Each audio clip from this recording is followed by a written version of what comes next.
Sihamba phambili indaba namuhla. Kunxusa umphakathi uba uvikele izakhiwo. Konke sekumi ngomumo ngomkhosi womthayi.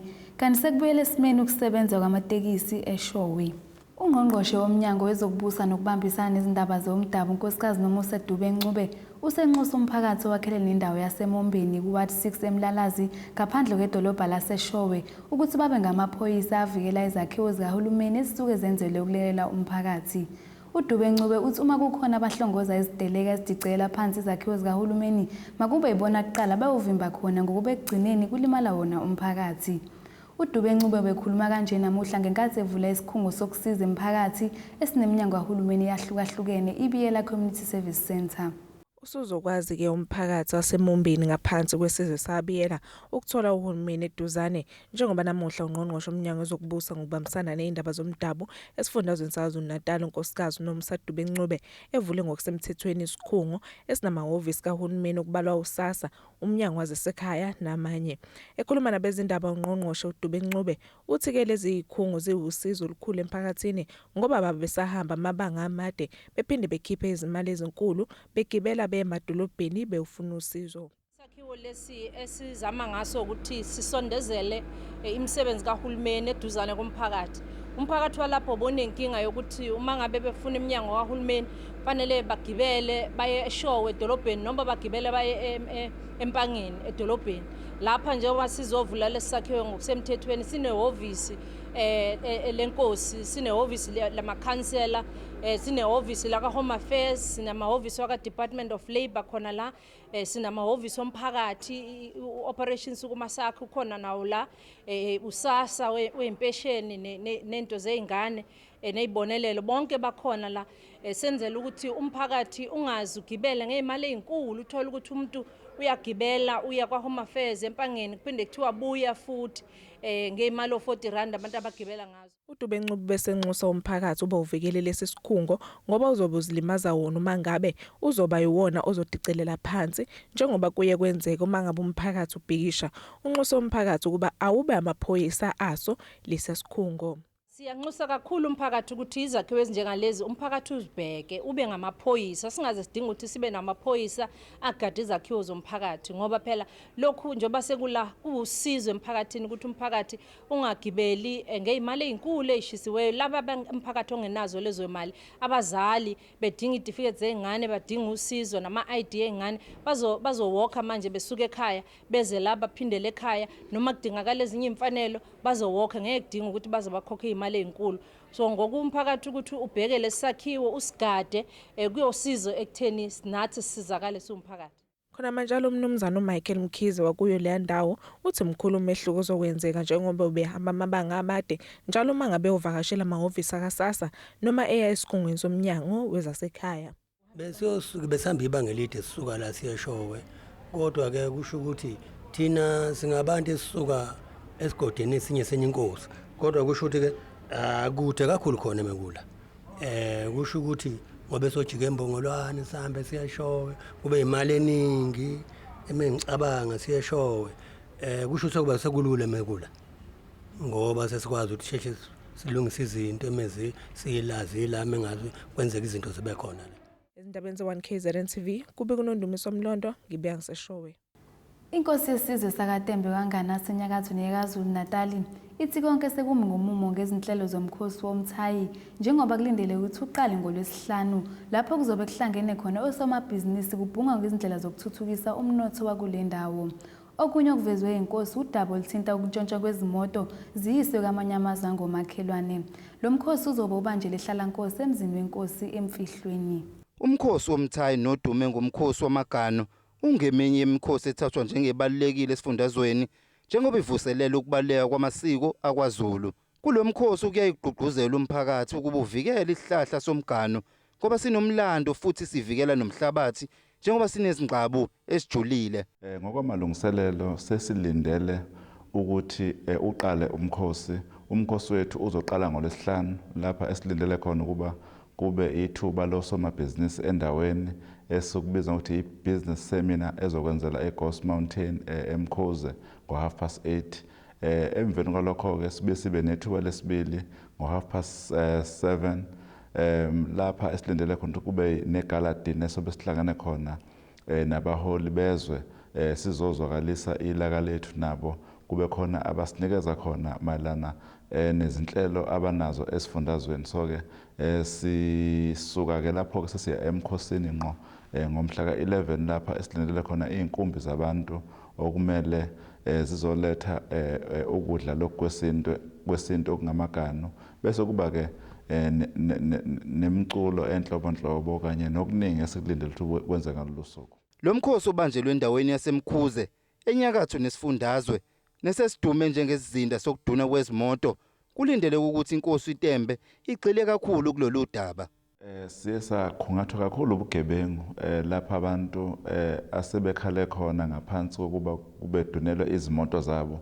Kulonyaka ke siyafisa uba sikhulume siqine kakhulu malana nokuba sikhuze ubugebengu obukhona obubonakala budlondlobala usuku nosuku. Ngikhuluma nje namhlanje izolo bengithola umbiko ukuthi khona ezinye imoto eziduniwe khona endaweni. So ke into esesifisa uba silwisana nanayo sizophuma kancane enhlelweni okufanele ngabe sigxila kuzo okufanele sikhulise umnotho kodwa ke awukwazi ukuba umnotho ukhule uma ngabe kubonakala ukuthi kunobugebengu obukhona endaweni. Ezindabeni ze1 KZN TV nginguthabani Maphumulo eRichards Bay. Okhulumela amaphoyisa asestation saseshowe uCaptain Mphumelele Mkhwanazi uthi sibone sesibuyele esimeni sejwayelekile edolobheni laseshowe emva kokuba osomatekisi ngolwesibili bavale yonke into emgwaqeni ongenayo nophumayo njengoba befuna ukukhishwa umshayeli wetekisi obeboshiwe esolakala ecaleni lokuthumba nokuntshontsha. NgokaCaptain Mkhwanazi umsola uphumile izolo ngenxa yobufakazi obungaphelele icala lisaqhubeka liyaphenywa. Umkhwanazi ubekhuluma kanje kwingxoxo ekhethelekile abenayo neziko lezindaba le1 KZN TV. Emva kokuba abashayeli abathile bamatekisi asedolobheni laseshowe bekumesense ukungena nokuphuma kwezimoto ekuqaleni kwaleli sonto, okhulumela ke amaphoyisa asestation saseshowe Captain Mphumelele Mkhwanazi usedalula ukuthi konke sekubuyele esimeni. Ngenkathi ke eseboshiwe oyedwa wabasola balabo basebenzi basematekisini babeke sebevala umgwaqo abezemboni yasematekisini eshowe bevalela nje ukuthi kungangeni umuntu edolobheni laseshowe. Ayile ke amaphoyisa kwakhulunyiswana nabo bachazelwa ngemigodi okumele ilandelwe emaphoyiseni njengoba kunecala elivuliwe nalomsola obese bophekile. Kwabeke futhi sekuhlakazeka ke ngokuthula akulimalanga umuntu ngesikhathi bevimbile lapha emgwaqeni. Lezi ngxushunxushu ke bezidalwa ukuthi kuboshwe umunye umsebenzi wasematekisini obesolala ngecala lokuthumba nokuntshontsha kuyo le ndawo nokucasela kakhulu ke abamatekisi befuna akhishwe ngodlile. Nokho ke emva kokuba ke kwenziwe uphenyo umsolo bese dedelwa kosukwini la izolo njengoba ke kusahlanganiswa ubufakazi. Kuke kwanecala elivuliwe ngolwesibili lapho khona okuthinteka khona abangabasola abasebenzi basematekisini erenki yaseshowe. Kubeke bakuvule icala lokulimala kwempahla nokuthunjwa. Then okuthe izolo ngolesithathu babeke amaphoyisa aseshowe aqhubeka ke nokusebenza icala lapho abophe khona oyedwa wabasolwa amthatha kusaqhubeka lona uphenyo. Ezindabeni ze1 KZN TV kube kuNondumiso Mlondo ngibe ngiseshowe. Umdodovu wekhehle neminyaka engama-82 endaweni yaseMakhandeni kwesakamthetho empangani inyakatho nesifundazwe KwaZulu-Natal umnumzane Mnoneleli Mqalani usefanise indlu ahlala kuyo njengethuna elingamngcwaba noma yinini. Lokhu kulandela ukuthi ehlala endlini engekho esimeni. Ekhuluma neziko lezindaba le1 KZN TV uMqalani uthuthuka izanya uma isimo sezulu singesihle ngoba indlu yakhe akasayethembi futhi ngawa noma yinini. Isimo esihlala phansi kwaso la ekhaya asikho esimeni ngoba ubaba wami uhlala kule ndlu enje iyawa le ndlu ke yawa oqala ebeyakhe ngala lapha aseza ngase toilet yasuka lapha wazoyikhanda la still iyawa. Uma ungena kaMqalani ukhawunga usizi lwendlu efuna ukuwa omunye ke umuntu engazitshela ukuthi yiwoko lezinkukhu kanti ke akunjalo indlu kamkhulu uMnoneli Mqalane. Uma ke ungena ngaphakathi kule ndlu ubona konke okwenzeka ngaphandle kwazise yakhiwe ngothayela sebegugile nabambobombobo. Umkhulu ke uMnoneli uhlala ke nezinkukhu zakhe azifuyile kule ndlu okuyizona axosha ngazo ikati eziko. Umkhulu Mqalane uthi akasabuthi quthu ubuthongo njengoba ke lendlu ingawa nanoma yinini kanti ke nezinyoka zingena ubuthaphuthaphu. Kuthi xa kukhona umoya futhi kunemvula Lithi manditshone phantsi kwevili ngoba ndicinga ukuba eyindlu izawufa yile zinto zingaphezulu. Kanti nendlu le ivele isenokulala yonke iwolalele kuyo. Ingabi nabo ubuthongo ngoba ndingalala ndibone ke ngoba selidlulisiwe. Ya lihlala ke kunjalo nje. Ya ngoba kwaba ndizoya khona. Akumbe xa inako khona nomoya. Kuba nzima nje ndilale kwabuthongo. Indiphazamisa kakhulu ngoba andizobe ndingananga indlela uba ndizokwenza njani. Inyoka nje ndibona ikhona nje. Khona ngenye ilanga ndibonele ukuthi khona ivule ikhanda lapha ekuthumela kutento.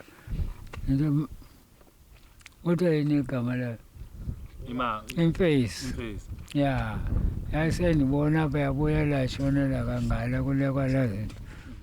Indodana kaMnoneli Mqalana kunguThembelani uthi naye ke kungaphezulu kwamandla akhe njengoba ke ebamba amatoho angathi shu senxuse nanoma ubani ongaba umsamariya olungileyo abonelele abalekelele ngendawo yokufihla ikhanda. Sihambe sikhanda izindlu.